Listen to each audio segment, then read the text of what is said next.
क्या आप जानते हैं कि ब्रिटिश कॉन्स्टिट्यूशन कुछ ऐसे की फीचर्स प्रोसेस करता है जो बाकी कॉन्स्टिट्यूशन से उसको स्पेशल और डिस्टिंक्टिव बनाते हैं? According to Professor Munro, British constitution is not a completed thing but a thing which is still in the process of growth. Hey there everyone, it's legal exploration. ये topic law के students के लिए, competitive exams के लिए और anyone who is curious about law बहुत ही important and knowledgeable topic है. So stick around till the end and you will thank me for this. So let's jump straight into the first feature, unwritten constitution.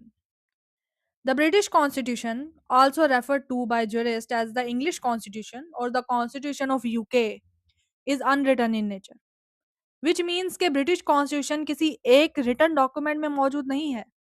There is not a single consolidated document which can be called the Constitution in UK. तो अगर constitution लिखा नहीं गया UK में या कोई ऐसा document नहीं है जिसको उठा के हम कह सकें कि ये कॉन्स्टिट्यूशन है, कोई ऐसी बुक नहीं है जिसको पार्लियामेंट ने पास किया हो और वो कॉन्स्टिट्यूशन बन गई हो, तो फिर कहाँ है यूके में constitution? This question arises. And the answer is that constitution in UK is derived from statutes, precedents, conventions and customs. ऐसा नहीं है कि वहाँ कॉन्स्टिट्यूशन मौजूद ही नहीं है, वहाँ कॉन्स्टिट्यूशन मौजूद है बट एक जगह पे इकट्ठा नहीं किया गया. It is also written in so many document, so many papers, like precedents, courts के डिसीजंस हैं, स्टैट्यूट्स हैं, डिफरेंट एक्ट्स हैं, उनके कस्टम्स हैं, उनके कन्वेंशंस हैं. ये सारी चीज़ें जो हैं मिल के कॉन्स्टिट्यूशन बनाती हैं. That's why it is unwritten in nature. The next important feature of British Constitution is its evolutionary growth. ये कॉन्स्टिट्यूशन एक दिन में नहीं बना but developed gradually over a long period of time. Unlike written constitutions, इस constitution के पीछे कोई एक प्लान या डेलिब्रेट डिजाइन नहीं था. Instead, it reflects historical experiences, political struggles and social developments. जैसे जैसे सोसाइटी और पॉलिटिकल कंडीशंस चेंज होती रही वैसे वैसे कॉन्स्टिट्यूशन भी अडेप्ट होता रहा. इसी वजह से ज्यूरिस्ट अक्सर कहते हैं कि English constitution is a child of evolution. In UK constitutional principles एकदम से नहीं बन जाते, rather they emerge gradually over usage and long standing practice. वो स्लोली स्लोली डेवलप होते हैं. That's why it is unwritten in nature. So it is evolutionary because it is unwritten. वो unwritten है इसीलिए टाइम के साथ साथ इवॉल्व करता रहता है, जैसे जैसे प्रेसिडेंट्स और स्टैट्यूट्स इवॉल्व करते रहते हैं. और वो एवोल्यूशनरी इसलिए है क्योंकि वो अनरिटन है. So these features are inter related with each other. Next is bicameral legislature. UK का पार्लियामेंट दो डिस्टिंक्ट चैम्बर्स पर मुश्तमिल है जिसे हम बाइकैमरल लेजिस्लेचर कहते हैं.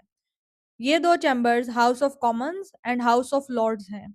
House of Commons directly electorate को रिप्रेजेंट करते हैं. इसके मेंबर्स पब्लिक के वोट्स के जरिए इलेक्ट होते हैं, इसलिए रियल पॉलिटिकल पावर ज्यादातर इसी हाउस के पास होती है.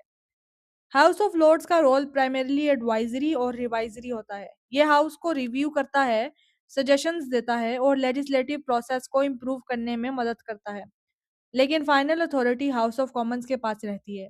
इस बाइकैमरल सिस्टम का मकसद ये है कि लॉ मेकिंग प्रोसेस ज़्यादा बैलेंस्ड, केयरफुल और इफेक्टिव बनाया जा सके. Next feature is unitary constitution. UK में अल्टीमेट अथॉरिटी सेंट्रल पार्लियामेंट के पास है.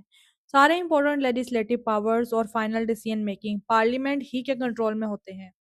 लोकल और रीजनल बॉडीज सिर्फ वो पावर्स यूज कर सकती हैं जो पार्लियामेंट ने उनको डेलीगेट की हैं to ensure that governance and laws remains consistent and uniform throughout the UK.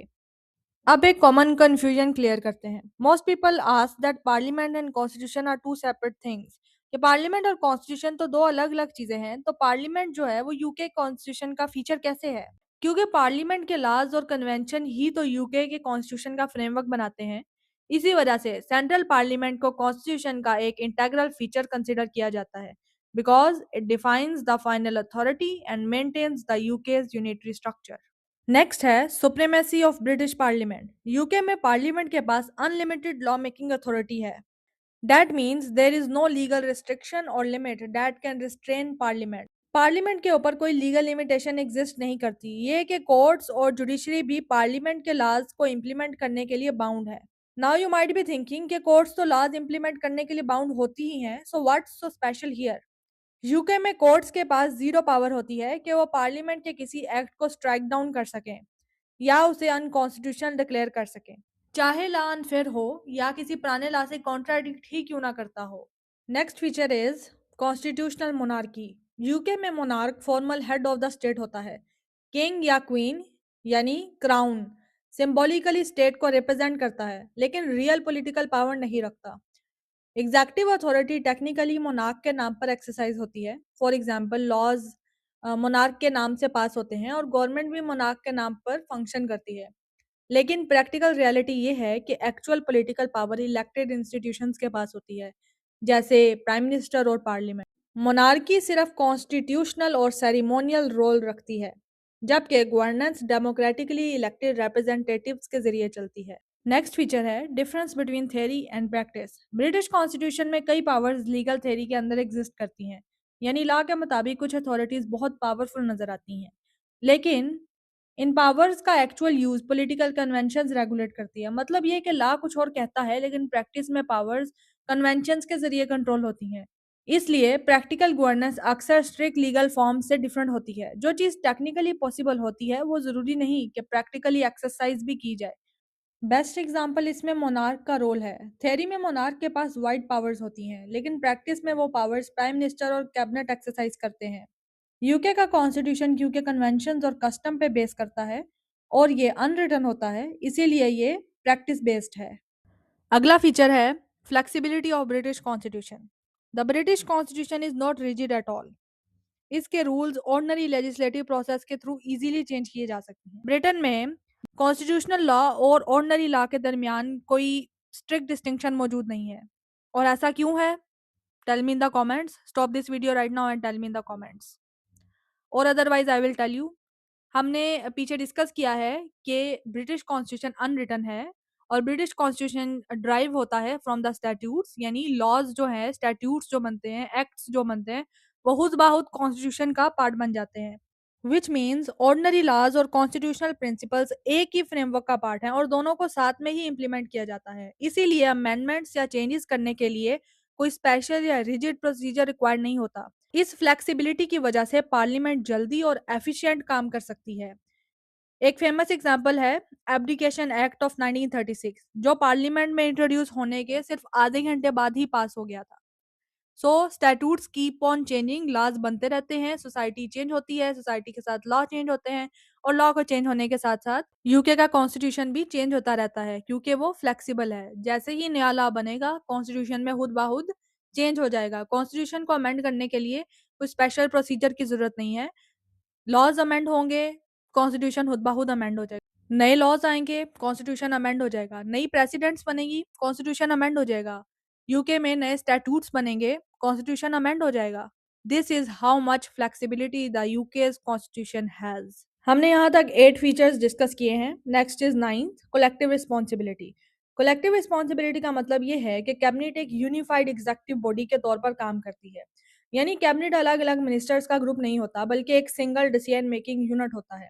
Cabinet के जो डिसीजंस होते हैं वो तमाम मिनिस्टर को कलेक्टिवली बाइंड करते हैं। अगर कैबिनेट कोई पॉलिसी अप्रूव कर ले तो फिर हर मिनिस्टर उस पॉलिसी का हिस्सा बन जाता है। इस सिस्टम में पब्लिक डिसेंट कॉन्स्टिट्यूशनली अनअसेप्टेबल होता है, यानी कोई भी मिनिस्टर पब्लिकली कैबिनेट की पॉलिसी के अगेंस्ट नहीं बोल सकता। अगर कोई मिनिस्टर डिसएग्रीमेंट को पब्लिक कर दे तो उसे रिजाइन करना पड़ता है। इस प्रिंसिपल का मकसद ये है कि गवर्नमेंट डिसिप्लिन, यूनाइटेड और स्टेबल नजर आए। Next is limited separation of powers. UK में एग्जेक्टिव और लेजिस्लेचर एक दूसरे से स्ट्रिक्टली सेपरेट नहीं होते। दोनों इंस्टीट्यूशन आपस में कनेक्टेड होते हैं। एग्जेक्टिव के मेंबर्स डायरेक्टली पार्लियामेंट से ही लिए जाते हैं। प्राइम मिनिस्टर और कैबिनेट के मिनिस्टर्स पार्लियामेंट का ही हिस्सा होते हैं। इस सिस्टम में फंक्शनल सेपरेशन तो होती है लेकिन रिजिड कंपार्टमेंटलाइजेशन नहीं होती। यानी काम अलग अलग होते हैं लेकिन इंस्टीट्यूशंस कंप्लीटली डिवाइड नहीं होते। इस लिमिटेड सेपरेशन का मकसद ये है कि गवर्नेंस स्मूथ रहे और कोऑर्डिनेशन स्ट्रांग हो, जबकि चेक्स और बैलेंस पॉलिटिकल कन्वेंशंस के जरिए मेंटेन किए जाते हैं। Next feature is independence of judiciary. British constitution में जुडिशरी पॉलिटिकल इन्फ्लुएंस से इंडिपेंडेंट होती है, यानी जजेस गवर्नमेंट या पार्लियामेंट के प्रेशर के अंडर काम नहीं करते। जजेस को आर्बिट्री रिमूवल से प्रोटेक्शन हासिल होती है, मतलब गवर्नमेंट अपनी मर्जी से जजेस को रिमूव नहीं कर सकती, जो जुडिशियल इंडिपेंडेंस को इंश्योर करता है। कोर्ट्स का रोल सिर्फ डिस्प्यूट डिसाइड करना नहीं होता बल्कि वो लीगैलिटी और जस्टिस के गार्डियंस भी होते हैं। यानी कोर्ट्स इंश्योर करती हैं कि लॉ प्रॉपर तरीके से अप्लाई हो और जस्टिस मेंटेन रहे। यूके में पार्लियामेंट तो सुप्रीम है, लेकिन कोर्ट्स इंडिपेंडेंट भी हैं। Next up we have rule of law. UK में लॉ हर चीज से ऊपर है, आर्बिट्ररी पावर से भी। यानी किसी भी इंडिविजुअल या अथॉरिटी को अपनी मर्जी से एक्ट करने की इजाजत नहीं है। सब लोग, चाहे सिटीजन्स हों या गवर्नमेंट ऑफिशियल्स, लॉ के सामने बराबर हैं। Equality before the law is guaranteed in practice. Government authorities के पावर भी सिर्फ लॉ के मुताबिक एक्सरसाइज किए जा सकते हैं। कोई भी ऑफिसर या मिनिस्टर अपने डिसीजंस आर्बिट्ररी नहीं ले सकता। ये प्रिंसिपल इंश्योर करता है कि गवर्नेंस फेयर हो, सिटीजन्स के राइट प्रोटेक्टेड हो और अब्यूज ऑफ पावर ना हो। Next and 13th feature is fundamental rights. UK में सिटीजन के राइट्स मल्टीपल फीचर्स से आते हैं, कॉमन लॉ, स्टैट्यूट्स और पॉलिटिकल कन्वेंशंस। यानी एक सिंगल कॉन्स्टिट्यूशनल कोड नहीं है जो सब राइट्स कंसोलिडेट करता हो। जुडिशियल इंटरप्रिटेशन का बहुत इंपॉर्टेंट रोल है। कोर्ट्स ये डिसाइड करती हैं कि लॉज और कन्वेंशंस का यूज सिटीजन्स के फंडामेंटल राइट्स को प्रोटेक्ट करने के लिए कैसे हो। इसका मतलब ये है कि राइट्स कॉन्टिन्यूसली डेवलप होते रहते हैं और हर केस के कंटेक्स्ट में कोर्ट्स इंश्योर करती हैं कि सिटीजन के राइट्स वायलेट ना हो। Next feature is conventions. ये वो एस्टेब्लिश्ड रूल्स हैं जो कॉन्स्टिट्यूशन के डेली प्रैक्टिस को गाइड करते हैं। कन्वेंशंस लीगल पावर को ऑपरेट करने में डायरेक्शंस प्रोवाइड करती हैं। फॉर एग्जांपल, प्राइम मिनिस्टर होने के लिए मेजोरिटी सपोर्ट होना कन्वेंशन है, या मोनार्क का कैबिनेट एडवाइस को फॉलो करना कन्वेंशन है। कोर्ट्स इन कन्वेंशंस को इन्फोर्स नहीं कर सकती, लेकिन पॉलिटिकल लेवल पर ये सबको फॉलो करना पड़ती हैं। अगर कोई कन्वेंशन इग्नोर हो जाए तो लीगल पनिशमेंट नहीं होती, लेकिन पॉलिटिकल क्रिटिसिज्म जरूर होता है। In short, conventions ensure that UK's unwritten constitution runs smoothly and effectively. Another important feature is universal adult suffrage. UK में वोटिंग राइट्स हर एडल्ट सिटीजन को मिलते हैं, चाहे वो किसी भी सोशल क्लास या प्रॉपर्टी स्टेटस से बिलोंग करता हो। यानी पॉलिटिकल पार्टिसिपेशन किसी प्रॉपर्टी या क्लास से रिस्ट्रिक्ट नहीं है, विच मीन्स कि हर अडल्ट का वोट इक्वल होता है। और ये इक्वालिटी डेमोक्रेटिक लेजिटिमेसी का फाउंडेशन बनती है। यूके में गवर्नमेंट का इलेक्टेड होना जरूरी है, और ये सिटीजन्स के वोट्स के जरिए होता है, to ensure that the system remains fair. Universal suffrage का प्रिंसिपल यूके के डेमोक्रेटिक गवर्नेंस के लिए बहुत इंपॉर्टेंट है, और ये सिटीजन्स के राइट्स और पार्टिसिपेशन को सेफगार्ड करता है। Next and the last feature of this video, not the British constitution, is mixed constitution. British system एक कॉम्बिनेशन है monarchial, aristocratic and democratic elements का। यानी monarchy, House of Lords and elected House of Commons, तीनों का role है system में। Different institutions अलग अलग पॉलिटिकल प्रिंसिपल्स को रिफ्लेक्ट करते हैं। फॉर एग्जांपल, मोनार्क सिंबॉलिक और सेरिमोनियल रोल प्ले करता है, House of Lords aristocratic element है, और House of Commons democratic representation का सिंबल है। इस मिक्सचर का मकसद ये है कि गवर्नेंस बैलेंस्ड हो और डिसीजन मेकिंग एक ही एलिमेंट पर डिपेंड ना करे। इस तरह सिस्टम स्टेबिलिटी और रिप्रेजेंटेशन दोनों मेंटेन करता है। ये थे salient features of British constitution. I hope कि आज के बाद आपको ब्रिटिश कॉन्स्टिट्यूशन के सेलिएंट फीचर्स में तो कोई प्रॉब्लम नहीं होगी। इस वीडियो को लाइक करें, शेयर करें, इस चैनल को सब्सक्राइब करें, ताकि next dose of legal knowledge आपको सबसे पहले मिले। See you in the next one. Till then, keep learning and keep exploring law only on Legal Exploration.